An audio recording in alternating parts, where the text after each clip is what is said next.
everybody, and thank you so much for having us today. My name is Juan Carlos Brando, and I'm hosting the show with attorney Margaret W. Wong today, talking about immigration attorney with over 45 years of experience, starting in 1977, only with one desk, no secretary, no building, no big office, just a small office with one desk and working by herself, and now is one of the most important law firms in the United States. So thank you so much for having us today, Ms. Wong, and please, everybody, feel free to send your questions. Ms. Wong, welcome to the show. How are you doing today? I'm very good, and Mr. Juan Carlos, and thank you. Thank you so much, Ms. Wong. And today is October the 20th, and it's really cold here. I have a lot of allergies. So I apologize uh, if I'm sneezing from time to time. But Miss Wong, this week has been a roller coaster about the situation in the south border, people that are trying to come from many countries. But this rule that came up for Venezuelan people, stopping people that were trying to come in through the border, is this a rule that is applied only for Venezuelans, or is a rule that could be uh, ruling for everybody from Central and South America? Right.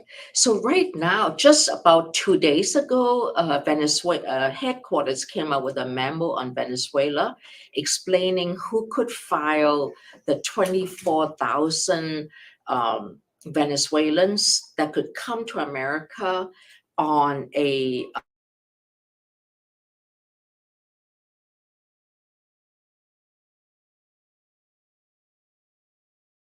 have a tourist visa, a just any visa, but as long as they have some sort of parole visa, TPS, DACA, green card, citizen, anybody who can sign the I-134, they could send it to the Venezuelan who wants to come to America.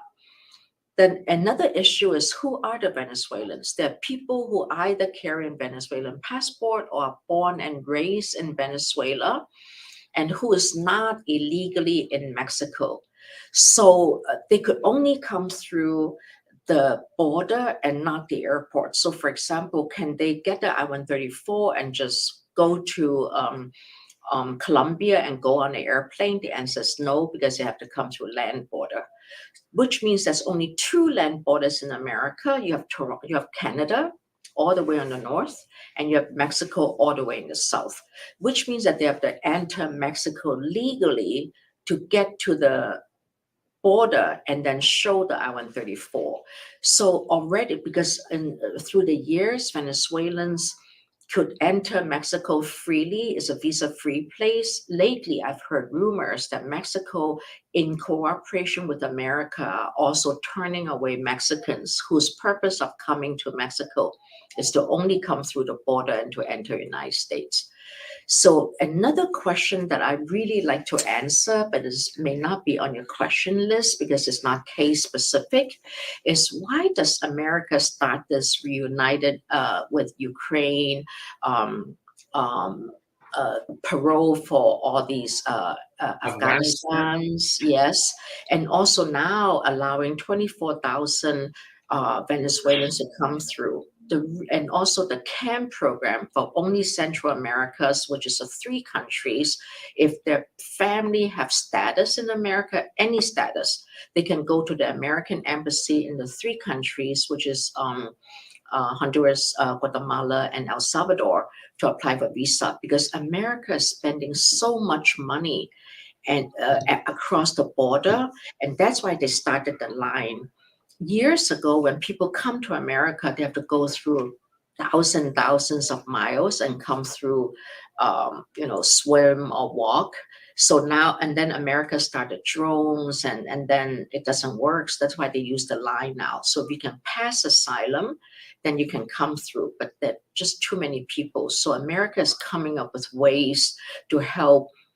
So, but the foreign countries, they're looking at these ways and think, oh, America's encouraging us to go. Actually, America's not encouraging them. America is just finding ways to legally allow people to come. Then why is American embassies doing overseas? That's because Trump fired more than 150 officers to 200 officers when he was here, because he doesn't want foreigners to come to America. Even today, if you go on the Mexican American Embassy website, China American Embassy website, the tourist visa, when Hillary Clinton was the head of Department of State, she allowed in tourist visa people, student visa people, and from other countries, e-visa people. So the southern border was not that crowded, and the Canadian border. And that's how the South Koreans, the Japanese, they all have e-visas now. But on the other hand, once the Democrats stopped now, Biden, Trump came in, even Obama came in, they stopped people from coming in. So Obama's name is deported in chief. Trump is really horrible. So under Stephen Miller, so it's just horrible. So now that's why this coming up.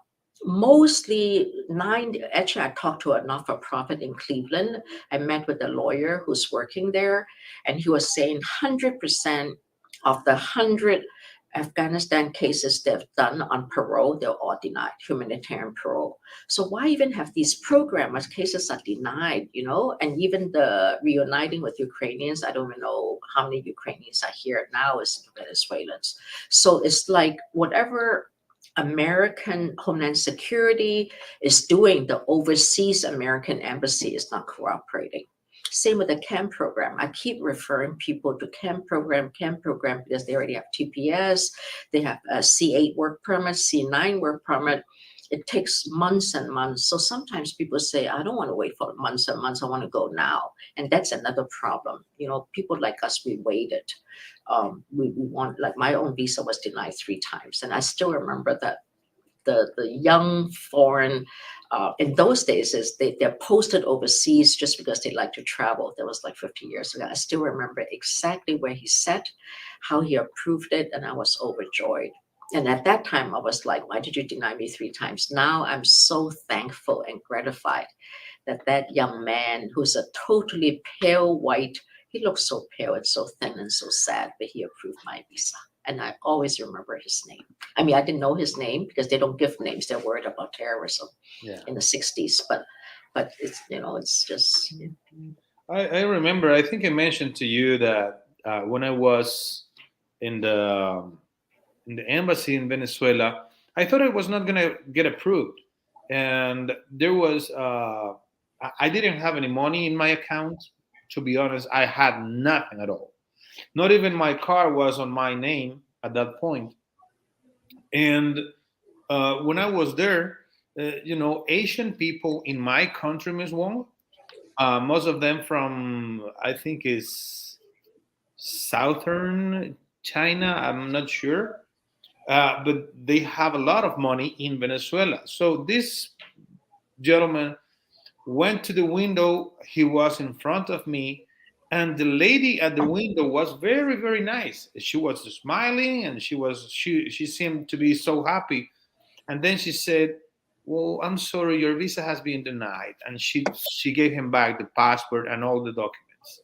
So I was next, and I said, if this gentleman that may have a lot of money and has properties here in the United States was denied, I'm denied for sure. So I stepped in front of the window. She said, "Why do you want to go to the United States?" I said, "Well, I want to go to some activities that I have, and I've been there for several times in the past, but my visa was expired." And she said, "Okay, when do you plan to go? May? Okay.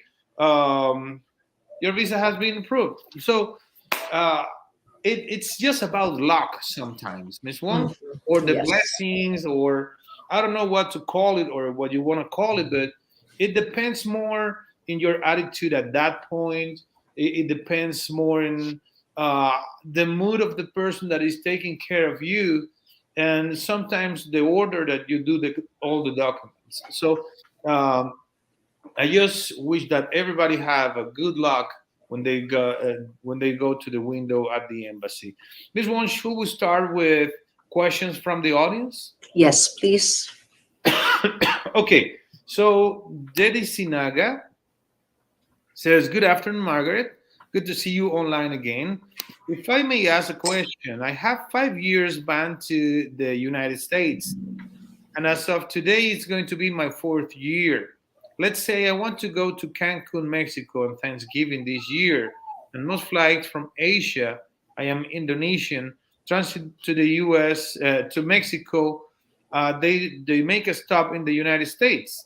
What would it be okay if I transit in the United States with my current status, 5 years ban, before flying to Mexico, or is there any other way? If so, I appreciate it very much if you could give me your feedback. Thank you." Okay, so a 5 years ban means that you were expeditiously removed. So since you're from Indonesia, I don't know if you were trying to cross from Canada or Mexico and you were expeditiously removed, or you came through the airport and they checked your iPhone or your um, social media and thought you're going to work here, so they expeditious removed you.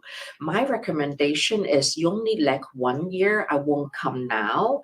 I would apply, if you want to do it, apply for the C visa. There's two types of C visa. One is a crewman visa, one is a transit visa.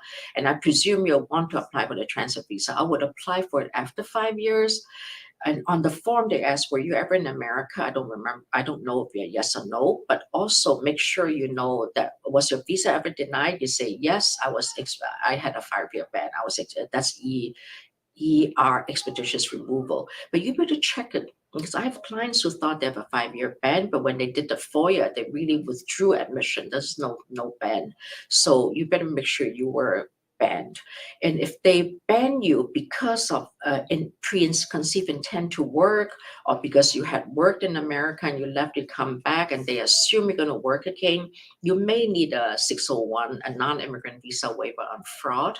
But if they ban you only because of preconceived intent of marrying someone or something, then you don't need what we call 601 waiver or non-immigrant visa waiver.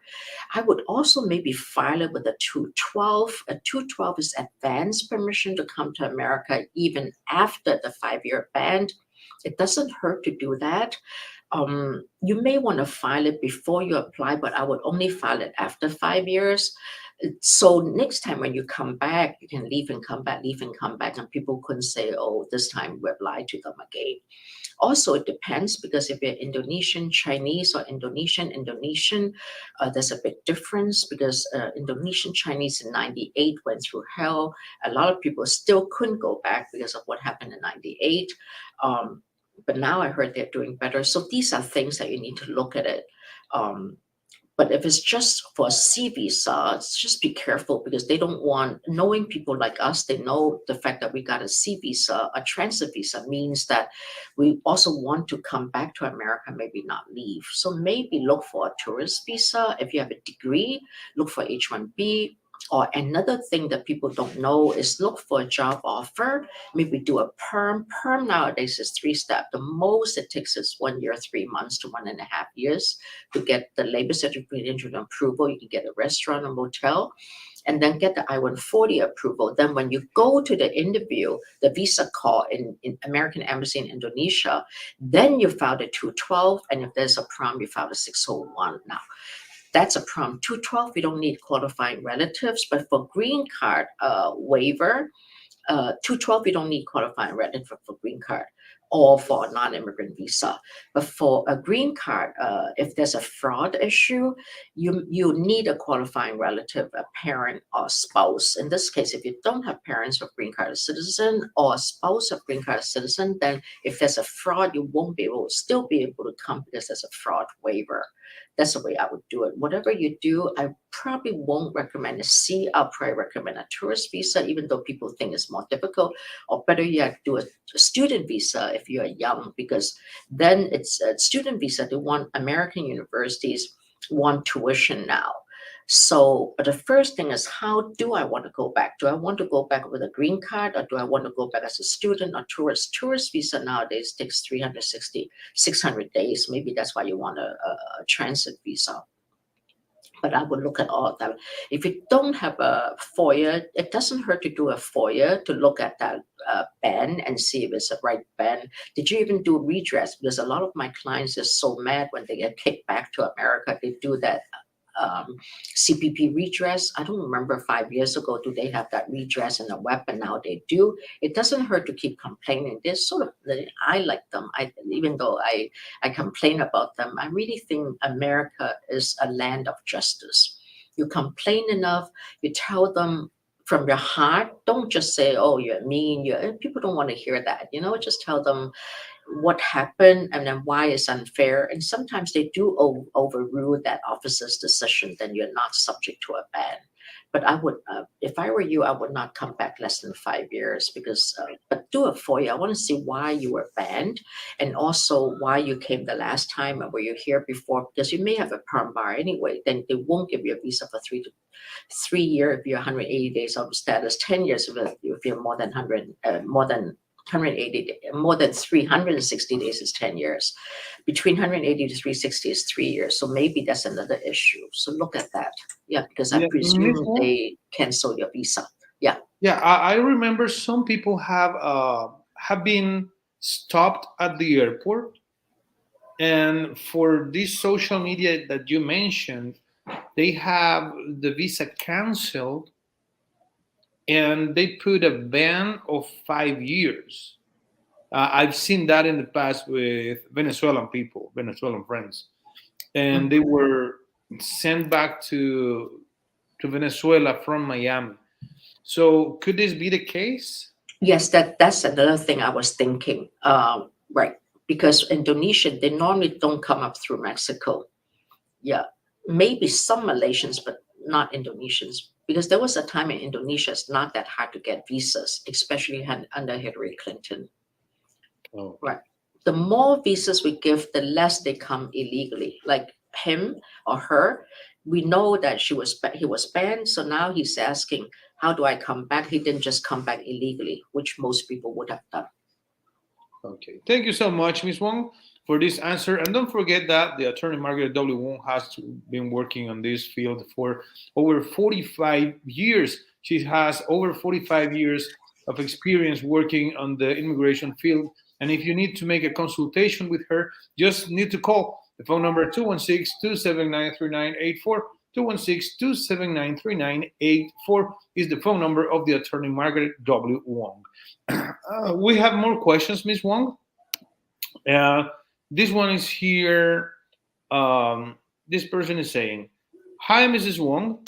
I am from Nigeria. I live in the United States, and I have a voluntary departure in 10 years, in 10 days.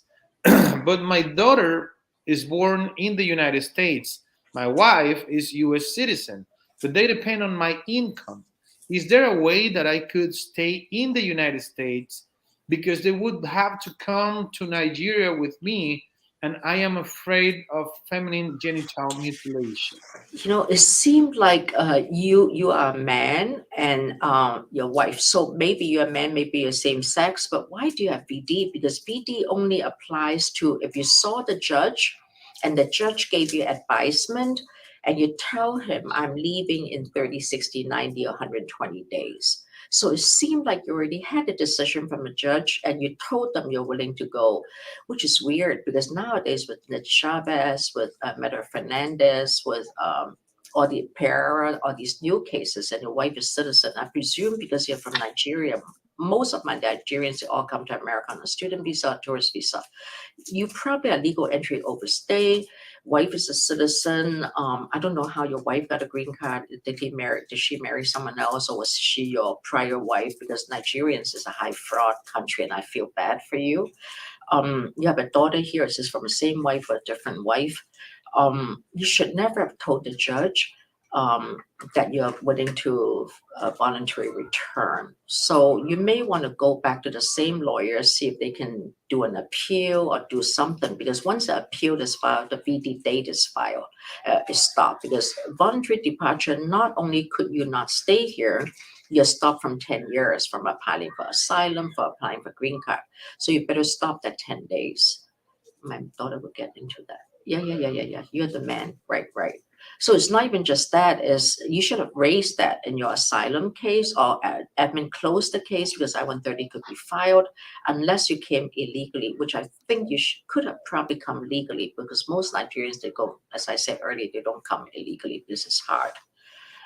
Something is wrong, and depends on your unless you told immigration people you're leaving, unless they deny your green card, so you don't have to leave in that 10 days, because all green card denials, they say you have 30 days to leave. I mean, not that don't listen to them, because you do, but if they don't start the NTA, you don't have to leave. Even if they start the NTA, you fight the case. Yes, Ms. Wong, this person is adding that he says that he was caught driving without a license during Trump, and they put him in a removal proceedings. That he went through all of that, and now he has a removal order. Doesn't make sense. What state is he from? Atlanta? Because Nashville would not do this. Yeah, Chicago, New York. this person looks like it's from Georgia. I'll just wait for Atlanta's the mean. No, talk to your lawyer, because it could be you didn't even have a lawyer because you figure it lasted for so long, that you don't need the lawyer. But I know you went to court because VD only means that you were there and you told the judge.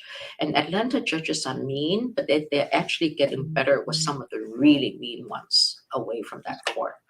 Okay. Thank you so much, Ms. Wong, for your answer. Don't forget that the phone number is 216-279-3984, 216-279-3984, 9 offices in the United States: Atlanta, Chicago, Columbus, Cleveland, Memphis, Minneapolis, Nashville, New York, and Raleigh, North Carolina. And the phone number is 216-279-3984, 216-279-3984. The next question is, hi, ma'am.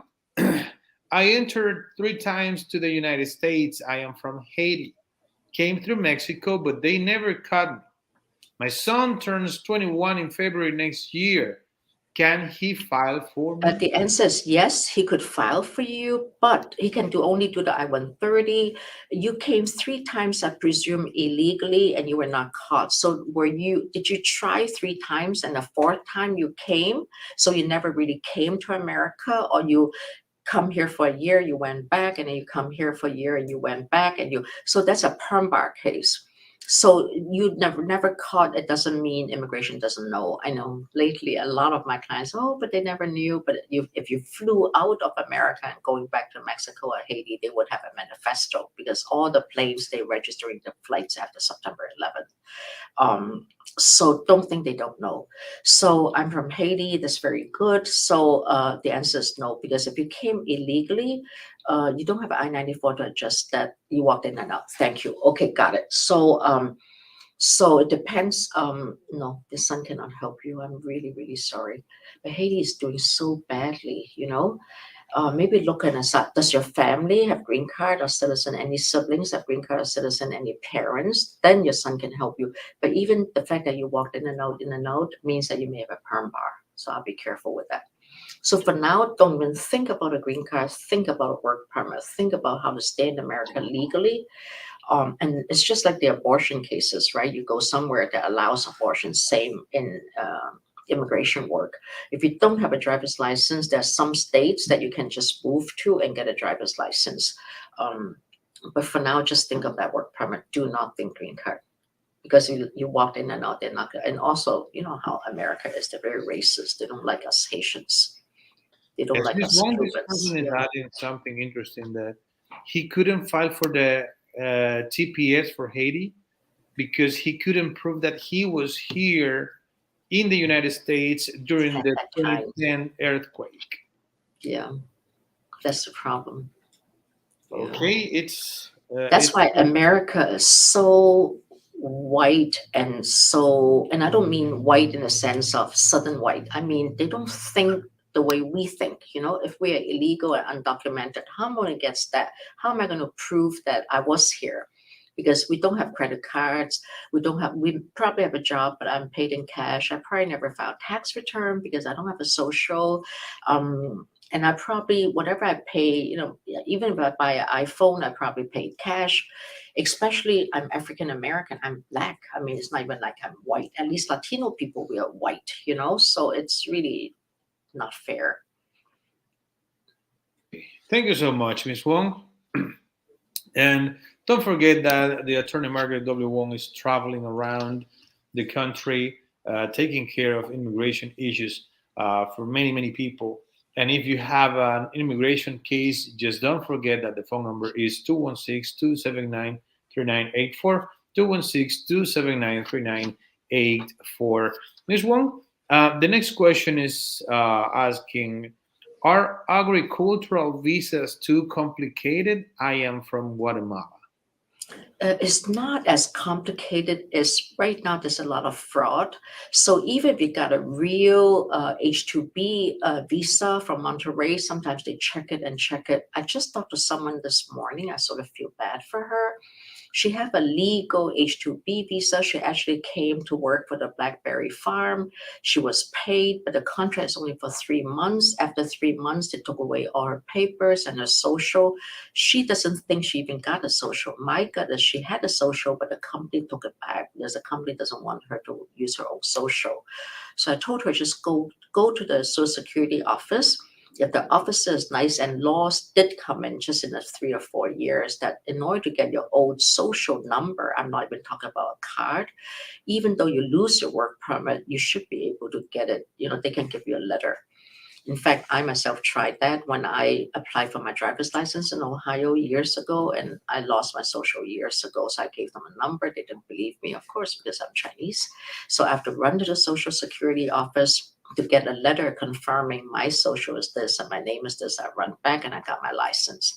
So you could do that. So I don't know if she's scared enough to do it. So that's a problem with so it's not difficult, but if I were you, I would not use law firm like ours. I would go to a company who does only H-2B because they know the ropes, they know the America just opened up in a 65,000. You know, numbers are coming and going. And it takes about 7 months to get an H-2B. It's not difficult. It's just time consuming and emotional. That's why I don't do H-2Bs.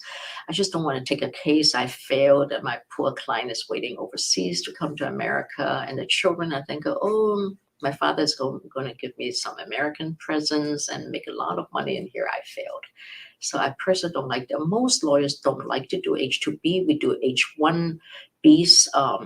Because H-1B, it's a program, you know, it's all for professional people, people have education and stuff like that.